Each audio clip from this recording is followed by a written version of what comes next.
Thomas in trouble. It was a busy day for the engines on the Fat Controller's railway.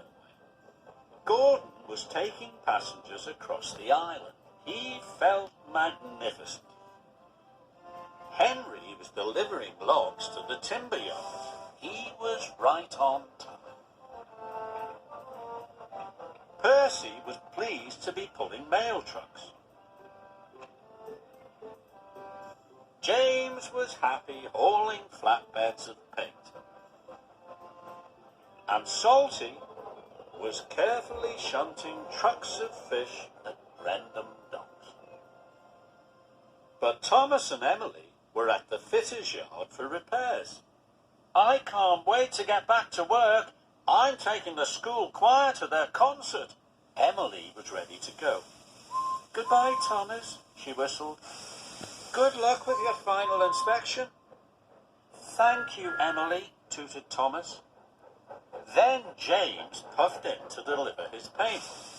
"Bust my boiler," he laughed. "You've broken down, Thomas." "No, I haven't," puffed Thomas. "You must have done," snorted James. "Otherwise you wouldn't be at the fitters' yard. What a shame you're not a smart and useful engine like me."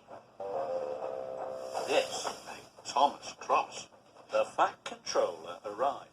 "Thomas," boomed the Fat Controller, "are you ready to take the school choir to their concert?" "Nearly ready, sir," puffed Thomas excitedly. "Nearly ready isn't good enough," said the Fat Controller. Thomas didn't want anyone else to collect the school choir. Carrying the children was his favourite job. So Thomas decided he would leave before his final inspection. "I'm ready now, sir," he puffed. And Thomas chuffed away to pick up Annie and Clarabelle. Thomas was puffing up the line. He began to make strange noises. Annie and Clarabelle knew something was wrong. "Something's wrong! Clangety-clong! Clangety-clong! Something's wrong!" But Thomas wasn't listening. He was too excited about collecting the choir. The school choir cheered when they saw Thomas. "All aboard!" chuffed Thomas cheerfully as he clangety-clonged into Knapford Station. "Who is making that nasty noise?" wheezed Emily. Emily saw it was Thomas. "Did you have your final inspection?" asked Emily. This made Thomas cross. "I'm fine," he huffed, and he steamed away with the choir on board. Thomas rattled even more. Clangety-clong, clangety-clong. Later, Thomas had to stop at a signal. He was feeling hot and bothered. Toby saw that something was wrong with Thomas. "Did you take on enough water at the fitters' yard?" This made Thomas cross. "There's nothing wrong with me." Just then the signal changed. Thomas puffed away. Thomas was rattling and steaming more and more. Clangety-clong, clangety-clong. Further up the line, Percy was waiting at a crossing. "What's happened to you, Thomas?" cried Percy. "You look puffed out." "Bother," steamed Thomas. He didn't like being told there was something wrong with him. "There's nothing wrong with me, Percy," Thomas huffed. The barrier opened. Thomas rattled away. Clangety-clong, clangety-clong. Then there was trouble. Thomas began to chuff slower and slower. "I need a rest," he gasped. Thomas clangety-clonged into his side. Steam burst from his boiler and black smoke flew from his funnel. With a final clangety-clong, Thomas broke down. Thomas felt terrible. The school choir began to sing to pass the time. "The children will be late for their concert," he wailed sadly, "and it's all my fault. I've let everyone down." Thomas was upset. Just then, Gordon puffed around the bend.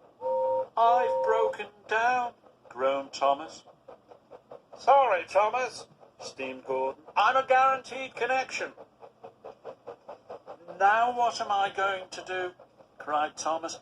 He was worried. Then Thomas heard a whistle. It was James. If I asked James for help, he'd laugh at me again. But I don't want the children to miss their concert. So Thomas tooted as loud as he could toot. Stop! Bust my boiler! Laughed James. I said you were a broken down little engine. I am, sighed Thomas. So I need your help. Can you take the children to their concert? Thomas whistled. Now, James didn't laugh at Thomas. He could see Thomas was in trouble, and he was happy to help his friend. I'll get the children there on time, James wished. Thomas knew he had to get back to be repaired as quickly as possible. Henry was sent to collect Thomas.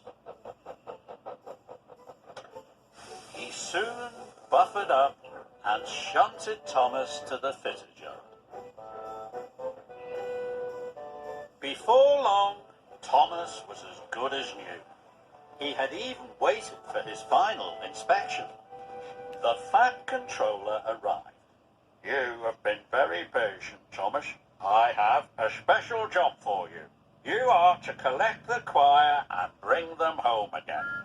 Thank you, sir, chuffed Thomas. He was delighted. Clangety-clong, nothing is wrong, he laughed. And Thomas smiled all the way to the concert.